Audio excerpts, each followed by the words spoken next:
Hello everyone, welcome to my YouTube channel Nirman English. My dear students, आज की इस video में हम लोग यानी कि बहुत ही आपके ये वीडियो जो आपके लिए बहुत इंपॉर्टेंट है, क्योंकि अगर आप इस वीडियो को पूरे देखते इस वीडियो को आपके एग्जाम में 5 नंबर फिक्स हो जाएगा। ठीक है, वो वाले आपके परीक्षा में मैचिंग पूछता है। ठीक है, एक मैचिंग प्रोज से आता है और एक मैचिंग पोएट्री सेक्शन से आता है। ठीक है, आज की क्लास में यानी कि हम लोग प्रोज सेक्शन के चैप्टर और उनके राइटर के बारे में पढ़ने वाले हैं, जहां से सीधे आपके बोर्ड एग्जाम में 5 नंबर का क्वेश्चन आता है। वो वाले बहुत सारे बच्चे का दिक्कत होता है कि यानी कि चैप्टर और यानी कि राइटर का नाम है ना उनको याद नहीं हो पाता है। आज के क्लास में हम लोग उस बच्चे को ट्रिक के माध्यम से चैप्टर और उनके राइटर के नाम को याद करवाने वाले हैं। ठीक है, वो वाले हम लोग शुरू करते हैं। पहला चैप्टर देखिएगा, पहला चैप्टर का नाम है इंडियन सिविलाइजेशन एंड कल्चर।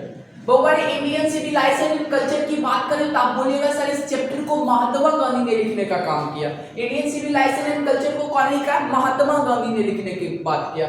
अब वो बार इसको ट्रिक इसमें क्या अप्लाई करेंगे जिसके जरिए हमको चैप्टर और उनके राइटर का नाम याद रहेगा। अब देखो यहाँ पे लिखा हुआ है सिविलाइजेशन। सिविलाइजेशन का मतलब क्या होता है? सभ्यता।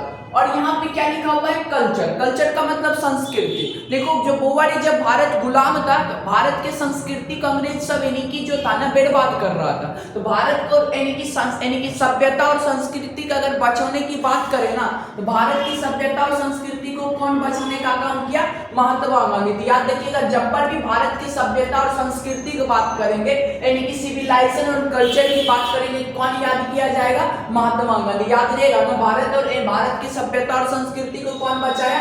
महात्मा गांधी। ठीक है, वो वाले दूसरा चैप्टर है यानी कि Bharat is my home. Bharat is my home का हिंदी होता है भारत मेरा घर है। और इस चैप्टर को लिखा है डॉक्टर जाकिर हुसैन। कौन लिखा है? डॉक्टर जाकिर हुसैन। अब वो वाले आपको यानी कि इसमें ट्रिक क्या अप्लाई करेंगे? भारत इज माय होम का हिंदी होता है भारत मेरा घर है। जब डॉक्टर जाकिर हुसैन को भारत से यानी कि भगाया जा रहा था, यानी कि पाकिस्तान भगाया जा रहा था, उस समय डॉक्टर जाकिर हुसैन एक स्टेटमेंट का यूज किए थे, भारत मेरा घर है, किसी बाप का जाकिर नहीं। तो याद रखिएगा, भारत मेरा घर है, किसी बाप का जाकिर नहीं। तो जाकिर से आपको याद आ जाएगा भारत इज माय होम को कौन लिखा है? डॉक्टर जाकिर हुसैन ने लिखने का काम किया। ठीक है, वो वाले अगला चैप्टर है, chapter number 3, a pinch of snuff. ये पिंच ऑफ स्नफ का मतलब क्या होता है? एक चुटकी तंबाकू, जिसको हम लोग खैनी कहते हैं, एक चुटकी खैनी। ठीक है, और इस चैप्टर को लिखने का काम किया मनोहर मालगोनकर। कौन लिखा है? मनोहर मालगोनकर। अब पिंच ऑफ स्नफ को कौन लिखा है? मनोहर मालगोनकर। ठीक है, अब वो इसमें ट्रिक क्या अप्लाई करेंगे? अब पिंच ऑफ स्नफ का मतलब होता है एक चुटकी। आप मूवी सब देखे हैं ना, मूवी में क्या करता है? एक चुटकी यानी कि सिंदूर का कीमत तुम क्या जानो, यानी कि रमेश बाबू। अब बउआरे यहाँ पे खैनी की बात कर रहा है। क्या चीज का? खैनी के। एक चुटकी खैनी तुम क्या कीमत जानो? मनोहर बाबू। समझा? अब सिंदूर की कीमत रमेश बाबू, और खैनी की कीमत का क्लास पता किया जाएगा मनोहर बाबू से। ठीक है, याद रहेगा ना। या दूसरा तरीका अप्लाई कर सकते हैं, खैनी। पिंच ऑफ स्नफ का मतलब होता है एक चुटकी खैनी। एगो गांव में एक लड़का था, जगकर नाम कौन सी था? मनोहर। वो हमेशा कौन सी खाता था? खैनी खाता था। खैनी कौन खाता था?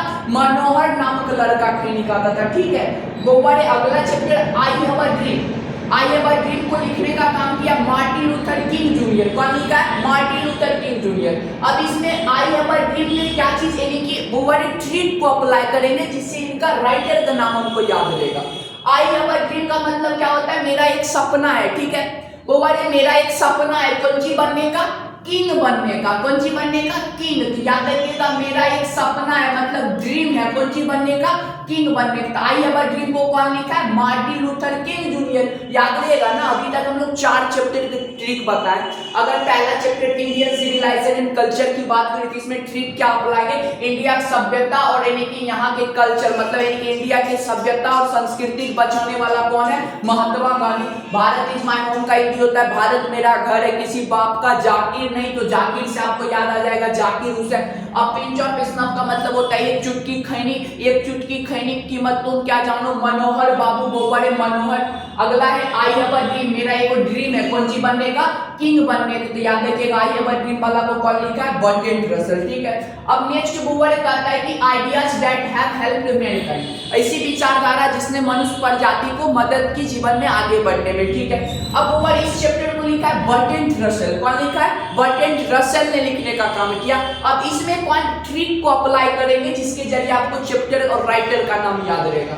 अब वो एक दुकानदार रहता है, मिठाई का दुकानदार, उसके पास एक आइडिया, ऐसा आइडिया है जो रस को भी क्या कर देता है? सेल कर देता है। मतलब मिठाई के साथ साथ रस को भी सेल कर देता है। याद रखिएगा, ऐसे आइडिया जो रस को भी सेल कर देता है उसी को क्या कहते हैं?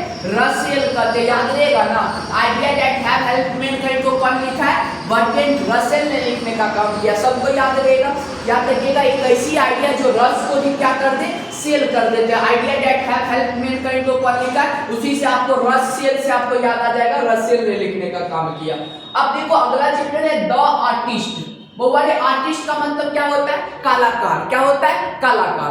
अब वो वाले आर्टिस्ट का मतलब होता है कलाकार, और ये द आर्टिस्ट को कौन लिखा है? सीगा नोया ने लिखने का काम किया। कौन लिखा है? सीगा नोया ने लिखने का काम किया, द आर्टिस्ट। अब वो वाले आर्टिस्ट का हिंदी होता है कलाकार, और कलाकार हम बुलाएंगे कोई कलाकार को कौन सी बनाने के लिए?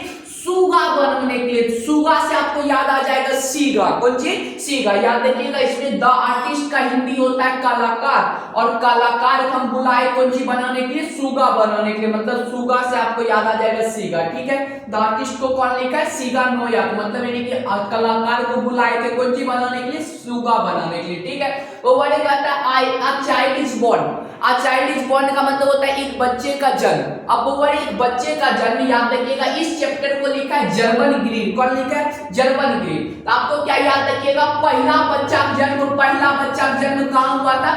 जर्मनी में हुआ था। पहला बच्चा का जन्म कहाँ हुआ था? जर्मनी। तो आपको इससे याद आ जाएगा, जर्मन ग्रीन हो जाएगा। ठीक है, नेक्स्ट वो वाले कहता है कि how free is the press. Press का मतलब क्या होता है? मीडिया वाला। मीडिया वाला मतलब यानी कि वो वाले मीडिया वाला जो रहता है ना। अब how free is the press को लिखा है ड्रोटी एल सायर्स। कौन लिखा है? ड्रोटी एल सायर्स ने लिखने का काम किया। अब याद रखिएगा, प्रेस वाला जो रहता है वो हमेशा कौन चीज करते रहता है? शायरी करते हुए रहता है। कौन चीज करते हुए रहता है? शायरी। तो आपको यानी कि याद रखिएगा, how free is the press को कौन लिखा है? सायर्स ने, ड्रोटी एल सायर्स ने लिखने का काम किया। सबको याद रहेगा ना। नेक्स्ट चैप्टर का आता है the earth.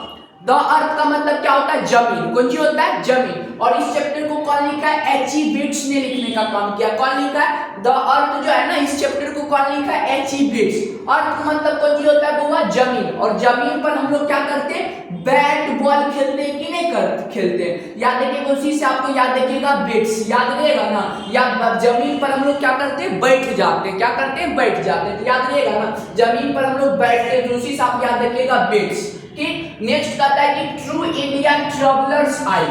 बहुवारे true India travellers आई का हिंदी होता है एक यात्री के दृष्टिकोण से भारत कैसा है। और इस चैप्टर को लिखा है कौन? पर्ल्स एसबर्ग। कौन लिखा है? पर्ल्स एसबर्ग। याद रखिएगा, इसमें ट्रिक क्या अप्लाई करेंगे? ट्रैवलर्स का मतलब होता है यात्री।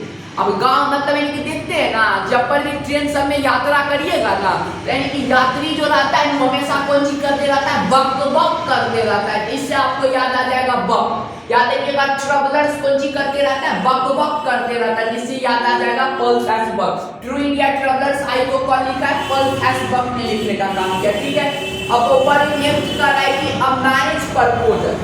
अब मैरिज प्रपोजल का हिंदी क्या होता है?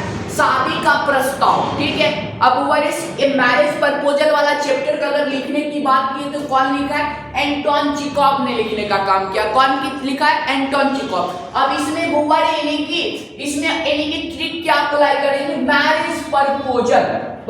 आप तुम्हारा शादी के लिए प्रपोजल आया। ठीक, अब तुम खुश हो गया, देखने के लिए जाएंगे।